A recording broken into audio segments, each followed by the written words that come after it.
un gran reto iniciar a ser la primera expositora luego después de esta pausa activa que hemos tenido. Pero prometo ser lo más entretenida posible. Hoy les traigo un tema que sinceramente me apasiona. Y he titulado entonces esta ponencia con 3 verbos maravillosos: conectar, sentir y educar. La tutoría como camino hacia el bienestar emocional. Entonces, este tema que realmente me apasiona, lo voy a ir desarrollando con cada uno de ustedes y también llevándolos a algunas reflexiones personales, porque esa es la idea del día de hoy y desde ayer, en el cual venimos trabajando mucho el tema de conciencia emocional y me parecía bien importante tenerlo en cuenta.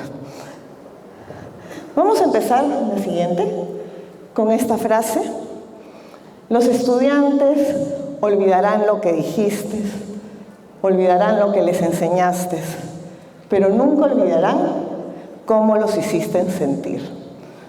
Ahí está esta autora norteamericana que nos hace y nos lleva a pensar esta reflexión. ¿Y por qué inicio mi ponencia en relación a este tema?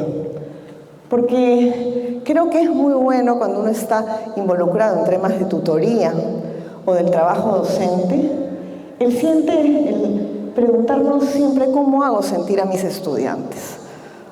Y a veces la vida nos gana. Sentimos que tenemos que trabajar rápidamente un plan, pero pocas veces nos tomamos un respiro y nos preguntamos cómo hago sentir a mis estudiantes. La siguiente.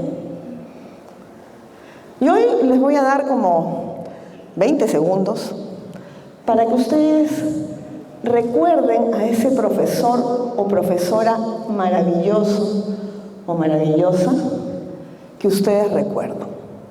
Vamos a darnos unos 10 segundos, unos 15 segundos. Piensen qué hizo ese maestro o maestra que marcó su vida. Estoy segura que cada uno de ustedes recuerda a alguien de manera especial. Y alguien que sí, aunque hubiéramos estado en el mismo colegio, nos marcó de una forma diferente. La siguiente. Entonces, eso nos hace afirmar algo que yo quiero traer en esta reflexión, que nuestros estudiantes necesitan espacios donde puedan ser escuchados emocionalmente. Ojo, escuchados emocionalmente. No solamente escuchados, sino que necesito que ellos realmente sientan ese algo maravilloso que hace sentir que ese maestro, maestra, ese tutor o tutora me hace sentir diferente. Y hace sentir diferente porque me escucha de una manera diferente. Ayer Rocío también nos presentaba, mi tocaya Rocío, nos presentaba algunas cifras que hoy yo quería volver a traer, para no olvidarnos, porque es importante no olvidarnos este tema. En el Perú, 6 de cada 10 adolescentes declaran haber tenido tristeza. Una cifra que nos debe asustar. Las cifras son que un total de 59% de adolescentes peruanos manifiestan no solo tristeza, sino desesperanza persistente. El 29.6% de los adolescentes entre los 12 y 17 años presenta riesgo de padecer algún problema de salud mental o emocional. Yo les comento que en la PUC hicimos una encuesta el año pasado para evaluar los temas de salud mental asociados a un tema que nos da miedo hablar, que es ideación suicida. De la muestra que respondieron cerca de 2.500 estudiantes, la mitad, el 50%, indicaba que había tenido ideación suicida. De ese 50%, un cuarto de estudiantes había intentado suicidarse. Cifras espantosas, ¿no es cierto? Nosotros, cuando vimos los resultados, no lo podíamos creer. Y trabajamos todo un proyecto a nivel PUC para la prevención del suicidio. Un tema que en nuestro país no nos animamos no solo a trabajarlo, ni a ponerlo un poco evidente, sino lo que hacemos es escondemos un tema así, cuando lo que tendríamos que hacer es darnos cuenta como sociedad que lo tenemos que trabajar. Y las cifras entonces no nos engañan. Algo está pasando con nuestros jóvenes, más aún después de algo que no nos podemos olvidar. Hemos pasado una pandemia. Los niños y jóvenes que tenemos hoy son niños y jóvenes después de una pandemia. Nosotros somos sobrevivientes de una pandemia. Y entonces nosotros también tenemos cargas personales, ¿no? Y entonces, oye, las tenemos que mirar, las tenemos que trabajar, las tenemos que reconocer sin duda, porque están ahí presentes en cada uno de nosotros de manera evidente y en cada una de las emociones que sentimos, esas que a veces queremos esconder. Hoy hay muchas afirmaciones en relación a lo que implica la educación emocional, porque es finalmente reconocer y reconocernos como seres emocionales. Y hoy entonces científicamente podemos decir que las emociones sí afectan el aprendizaje, porque afectan la motivación, ¿no? Y afectan directamente a ese niño o adolescente que tenemos al frente en nuestras aulas y que quizás lo percibimos en el grupo, pero no lo percibimos directamente como un ser único. Y es algo que hoy yo quiero hacer mucho énfasis, que no nos debemos olvidar. Cada uno de nuestros niños a cargo, cada adolescente a cargo de nosotros, es un ser único y distinto. Y por tanto, tenemos que validar lo que él o que ella siente, ¿no? La tutoría, entonces, puede ser el único espacio, miren qué importante, de escucha emocional. Y aquí revalorizamos mucho, entonces, a la tutoría, ¿no?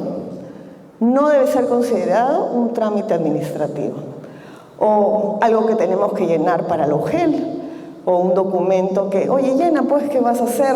Lleno de actividades, unas que no están enlazadas a la otra, o que el maestro de un aula diga, no, este tema es de tutoría. No, entonces yo mejor ni lo toco. Hoy, la verdad, y es algo que yo estoy absolutamente convencida, acompañar emocionalmente es una forma profunda de educar. Y eso creo que no nos debemos olvidar. Si bien hemos separado muchas veces la tutoría de la labor constante de un maestro, hoy sabemos que quienes estamos en aula somos tutores de manera innata.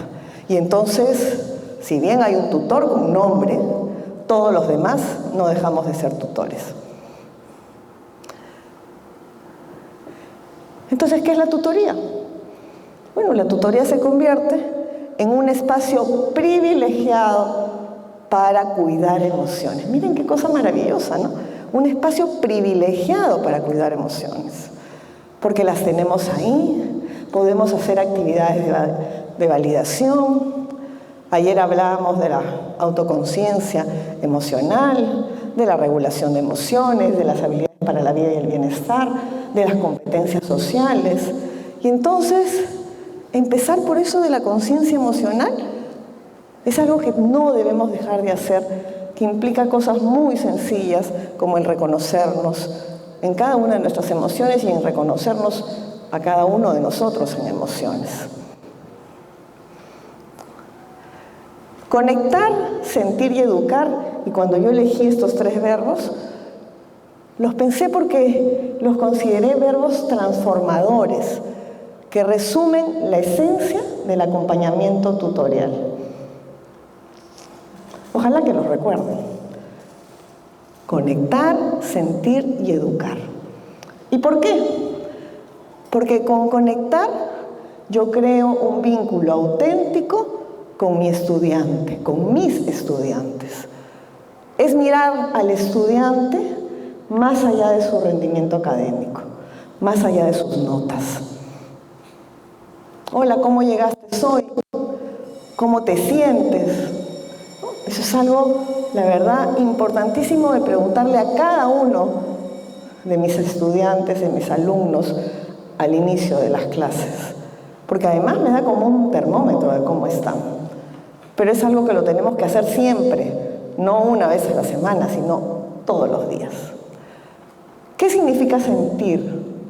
Significa validar las emociones que cada uno de ellos tiene y reconocerlas. Y miren algo importante, sin corregirlas ni minimizarlas, sino saber que están ahí y que son importantes. Y que quizás lo comprendemos. Entiendo que estés frustrado. Oye, sí, pues, oye, estás triste. Son palabras que pueden alentar mucho a un niño y a un joven porque lo tiene ahí y se da cuenta que, oye, de repente mi maestro y mi maestra sí se está dando cuenta cómo me siento.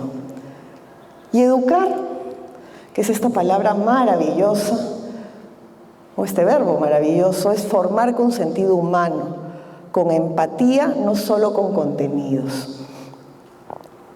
Y entonces eso implica que hoy no debemos hablar solo de contenidos cognitivos. Y si el maestro se olvida de eso, el colegio se olvida de eso, el Ministerio de Educación se olvida de eso, ¿qué ciudadanos y ciudadanas vamos a tener para este país? Hoy tenemos que hacer quizás trabajo de hormiguita, porque tenemos un país complicado y un país donde lo emocional no está presente. Y entonces necesitamos cambiar esta sociedad.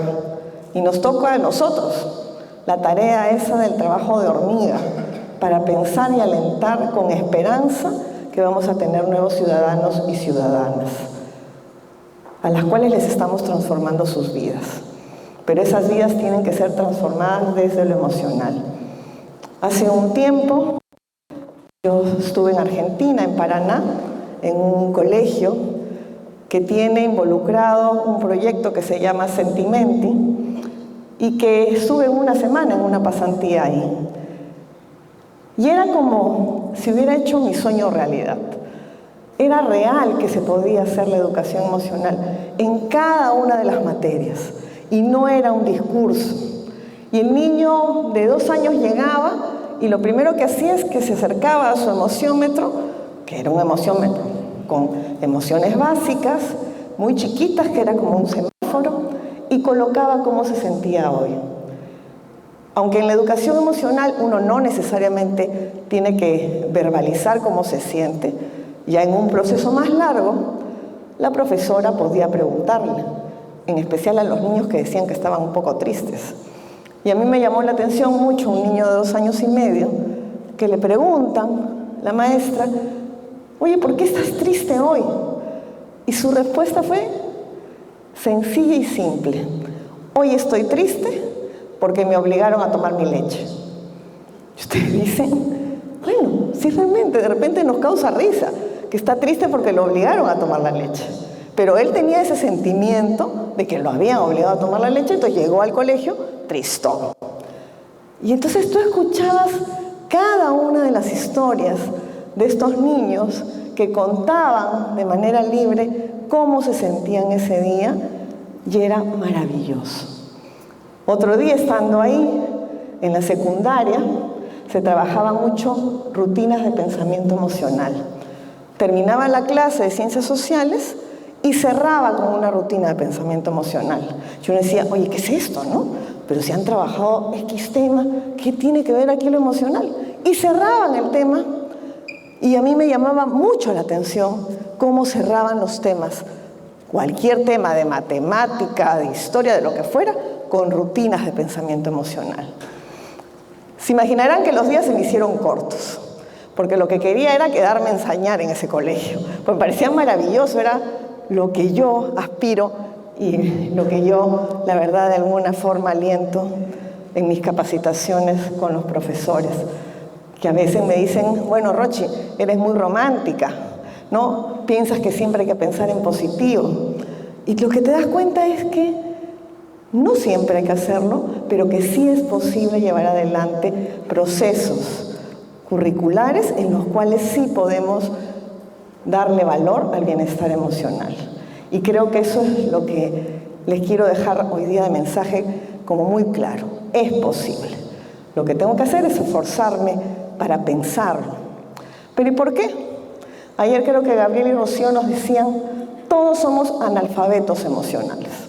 Si partimos de la idea de que realmente somos analfabetos emocionales, bueno, nos puede ser más fácil entender por qué no comprendo algunas cosas, ¿no? En los estudios del máster que seguí con Gabriel, una de las cosas que más trabajábamos era mucho en lo personal, muchísimo en lo personal, porque yo tengo que cambiar para poder cambiar a los otros. Entonces, eso era el reto que Rafael Vizquerra nos hacía hacer. Oye, te doy teoría, pero ojo, si tú no cambias, esto no va a funcionar, ¿no? Más adelante seguí un curso en la Fundación EDEX sobre habilidades para la vida y el bienestar. Y mi tarea final de curso fue, Rochi aprende a decir que no. Y tú decías, ¿qué? ¿Cómo que aprendes a decir que no? Porque resulta que yo hacía muchas cosas en mi trabajo y nunca decía que no, y entonces podía estar agobiada, trabajar hasta las 11, 12 de la noche, y siempre hacía todo, porque ya tengo que hacer todo. Entonces mi trabajo final es, ojo, cuídate, aprende a decir que no. Entonces, como ven, el bienestar emocional es cuidarnos a nosotros mismos y cuidar a los demás. Pero queridos maestros, maestras, tutoras, aquí presentes, hay que cuidar a cada uno de nosotros. Y hay que ayudar también a los directores, a las directoras, para que nos cuiden. Porque sí es real el agotamiento emocional del docente. Y entonces hay que también cuidarnos nosotros, darnos espacios personales. La siguiente. Lo que es claro entonces es que tenemos que hacer una alianza entre la educación emocional y la tutoría.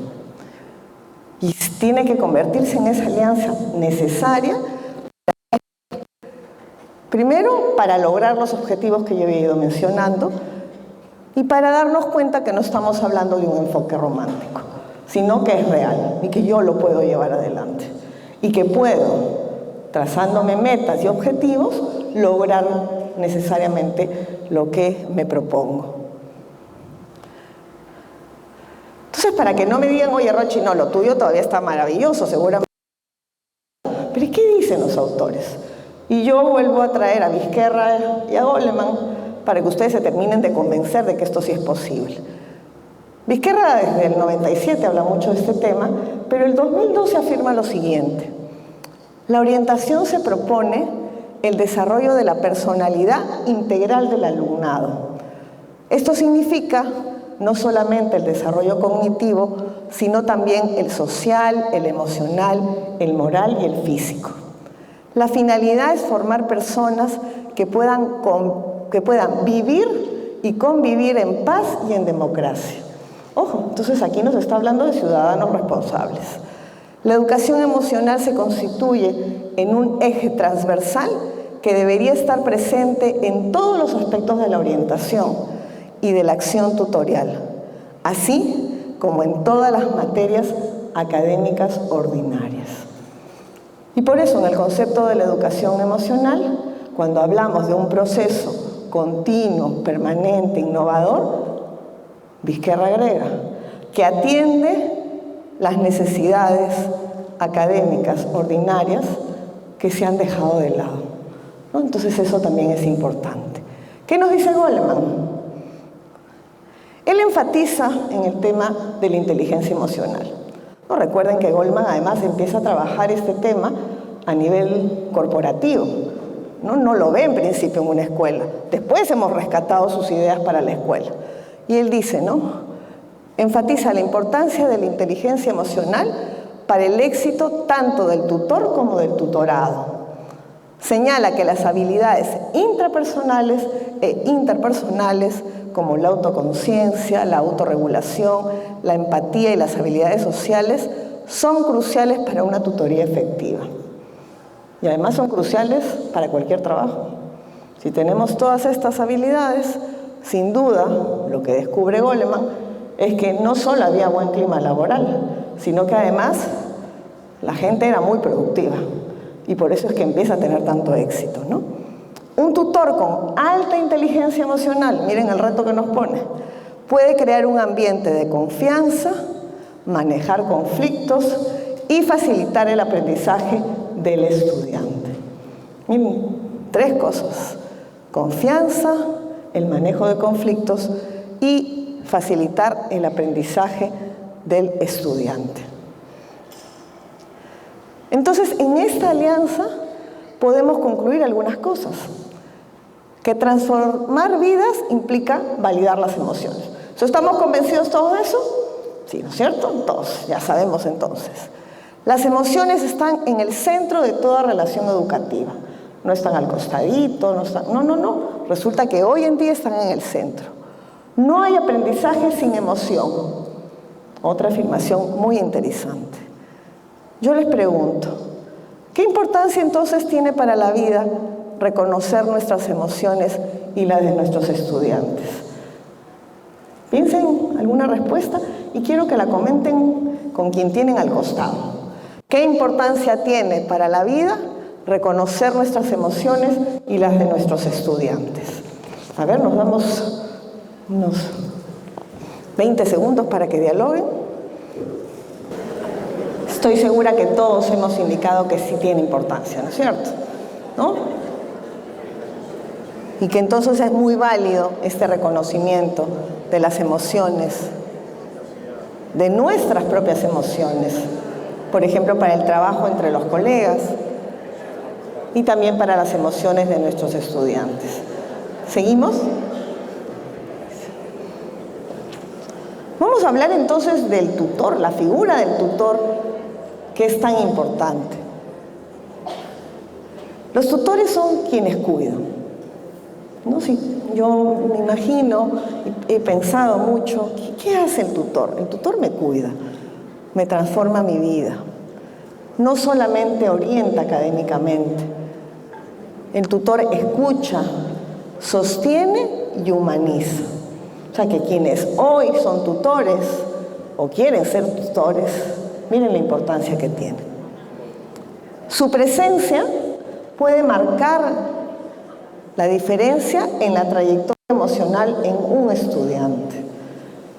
Reconozcamos la primera pregunta que les hice. Recuerden a un maestro, ese maestro que probablemente fue su tutor, y que les hizo cambiar en algo. Estoy segura que sí. Un tutor, y acá vuelve a salir la empatía, acompaña con empatía y crea condiciones para el aprendizaje significativo. Me es muy difícil desligar la tarea del maestro como no tutor, aunque tenemos el nombre especial del tutor, creo que va muy unido y todo maestro o maestra es un tutor también a la vez, aunque no tenga el título, por así decirlo, o las horas asignadas, pero sin duda, para poder crear condiciones de aprendizaje significativo, tiene que ser más que solo un maestro que transmite contenidos. Entonces hablábamos de este ser maravilloso que tiene que tener inteligencia emocional, y yo acá solo he querido poner figuras para saber quién es o qué es cada uno. La primera, tiene que tener un equilibrio emocional, tiene que haber empatía, tiene que haber regulación, por eso está el sub y baja. Tiene que tener competencias o habilidades sociales y tiene que también saber tomar decisiones. Ese es un tutor inteligentemente emocional o con inteligencia emocional. El que tiene este conjunto de características que seguramente hay que trabajarlas y hay que llevarlas adelante para trabajarlas. No son de frente que yo nazco con estas habilidades, sino que seguramente las he venido cultivando. Entonces miren, de repente, oye, me está faltando algo de habilidades sociales, me está faltando algo de toma de decisiones. De repente es algo que tengo que trabajar y llevar adelante. ¿Cómo podemos cuidar entonces las emociones? Y aquí voy a hacer una mezcla entre lo que yo puedo cuidar a mis estudiantes, pero también cómo me puedo cuidar. Cuidar emociones paso a paso. Es fundamental alimentar la mente de manera positiva. ¿Qué significa eso? Es algo que nos cuesta trabajo. El quizás pensar en positivo. Y no solamente cuando nos preguntan, ¿y cómo estás? Ay, ahí. No, de repente decir algo más. Y pensar que siempre podemos resolver las cosas. Cierto que es difícil. No siempre vamos a estar con el mismo ánimo de estar en positivo todo el tiempo, al 100%. Pero es algo que tenemos que esforzarnos en hacer. Favorecer una alimentación sana y equilibrada. Ojo, no es que yo sea vegetariana ni nada, pero creo que, bueno, un poquito en nuestro país que comemos además tan delicioso, podemos esforzarnos por algo de una alimentación sana y equilibrada, seguramente con algo de ejercicio.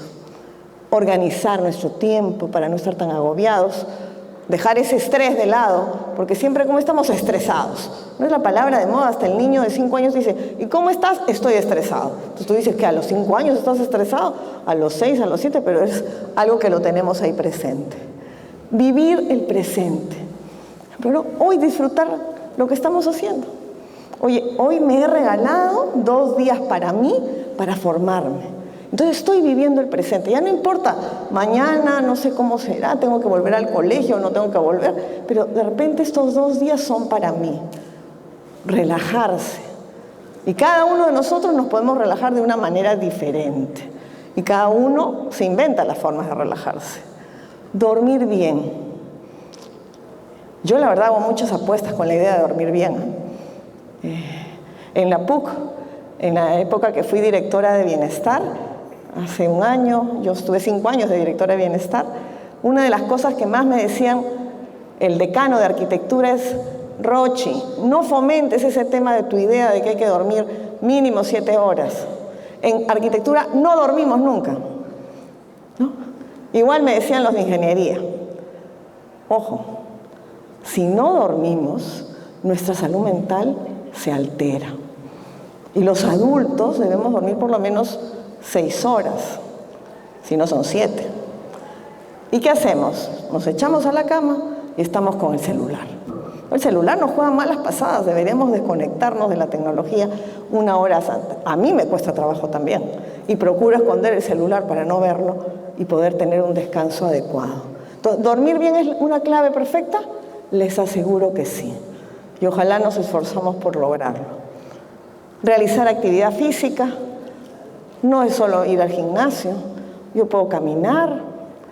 Ahora por la computadora puedo hacer cualquier cosa que quiera, aunque sea 10 minutos al día. Les aseguro que la actividad física también nos revitaliza, ¿no? Y esto que me encanta, disfrutar de la compañía de seres queridos y conocer gente nueva. Y eso también debemos hacerlo. Y a veces en las familias nos hemos olvidado, ¿no? Lo maravilloso que es estar con los seres queridos. Ustedes recordarán cuando empieza la pandemia y todos nos empezamos a quedar en las casas. Yo tenía alumnos en la PUC que me escribían y me decían, Rochi, oye, resulta que mi hermano sabía hacer tal cosa. Mi mamá y mi papá, hace tiempo que no conversábamos. Yo misma en mi familia, resulta que con mis 2 hijas y mi esposo, de pronto nos sentábamos los 4 a tomarnos una copa de vino. Y decíamos, ¡qué maravilla! ¿No? Nunca esto lo habíamos hecho antes. Claro, después nos cansamos y nos angustiamos con todo lo que vino después. Pero la primera semana no fue maravilloso. Parecía que estábamos jugando a algo que no sabíamos bien qué era porque no éramos muy conscientes, pero nos dimos cuenta que estar en familia empezó a ser un descubrimiento. Ya, después fue más complicado, pero bueno, esto también es maravilloso. Y de repente descubrir gente nueva, hasta en el trabajo, alguien con quien nunca han hablado, y de repente encuentran algo maravilloso de esa persona con la cual dijeron, ustedes nunca en la vida le voy a hablar. La siguiente, ¿qué podríamos hacer en la escuela? Yo me animo a que tengan un emociómetro. Busquen emociómetros y creo que hay diferentes formas de que ustedes pueden adecuar emociómetros. Pueden tener una bitácora emocional. ¿Recuerdan quienes nos hemos formado en educación?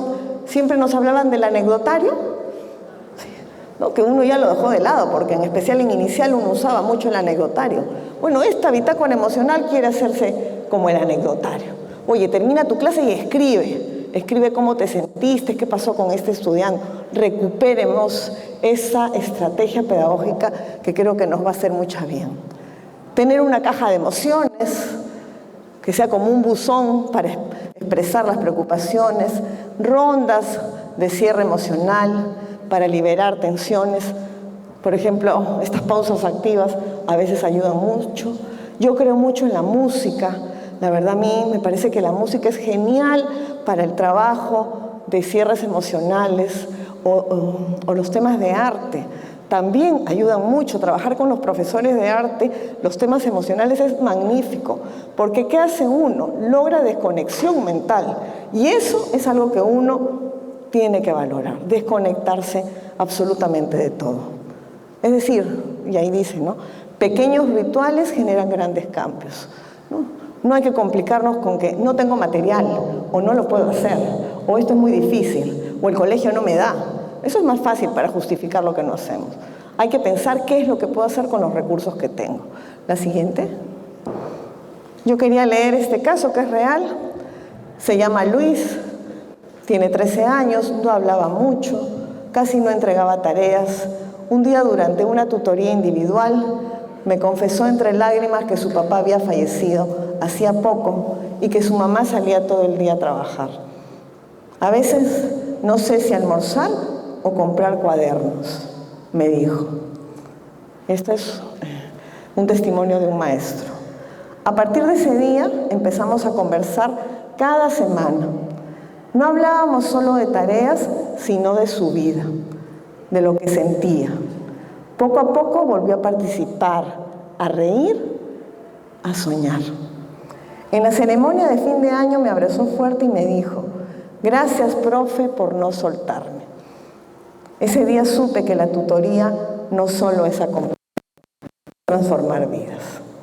Miren qué testimonio tan maravilloso. Y por eso lo traje para compartirlos. No solo estamos ahí, somos mucho más que estar ahí. La tutoría entonces no es un trámite ni una hora más en el horario. Es una oportunidad para ver, para escuchar y sostener. Seguramente a quienes lo necesitan. O a todos. Educar desde la emoción y la conexión puede cambiar el destino de un estudiante. No olviden eso. Educar desde la emoción y la conexión puede cambiar el destino de un estudiante. Miren, Aristóteles lo dijo hace... Educar la mente sin educar el corazón no es educar en absoluto. Y creo que pocos nos hemos acordado hasta hace algunos años de esto que dijo Aristóteles hace muchísimos años. Yo quiero que se hagan algunas preguntas. Sé que ahorita no nos va a alcanzar el tiempo, pero de repente tomen nota de estas preguntas. ¿Con qué frecuencia valido emocionalmente a mis estudiantes? ¿Tengo herramientas concretas para el trabajo emocional? ¿Siento que estoy acompañado por mi institución para ejercer mi rol tutorial? Y pregúntense, sacúdanse con estas preguntas y sean honestos, esto es solo para ustedes. Yo creo, y aquí volvemos a afirmar, que para transformar primero hay que mirar hacia adentro. Y por eso yo los convoco a que se miren cada uno de ustedes antes de pensar en mejorar al otro.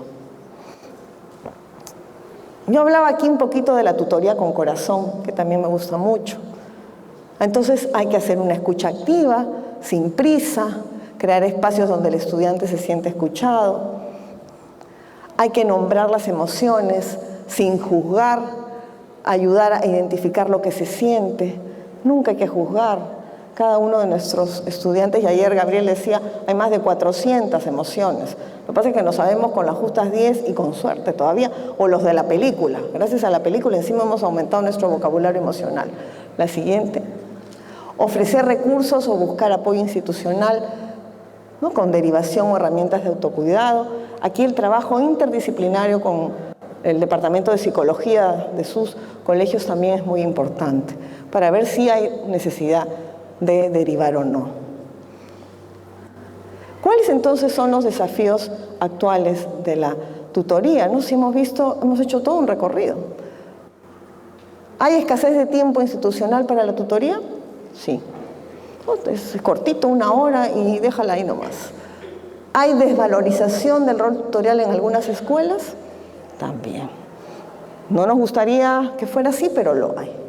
¿Hay falta de formación continua en habilidades socioemocionales o emocionales en los docentes? Sí, y en los tutores lo hay. Y hay una cultura en nuestro país muy enfocada en resultados académicos. Y eso también no lo podemos negar. Y eso es lo que tenemos cuando nos piden evidencias de temas cognitivos. Hoy entonces hay que convencernos que educar no es llenar la cabeza, es tocar el corazón para despertar el alma. Y eso es algo que también quisiera que hoy no lo olviden. Tenemos que llenar el alma y tenemos que llenarnos nosotros también de manera personal.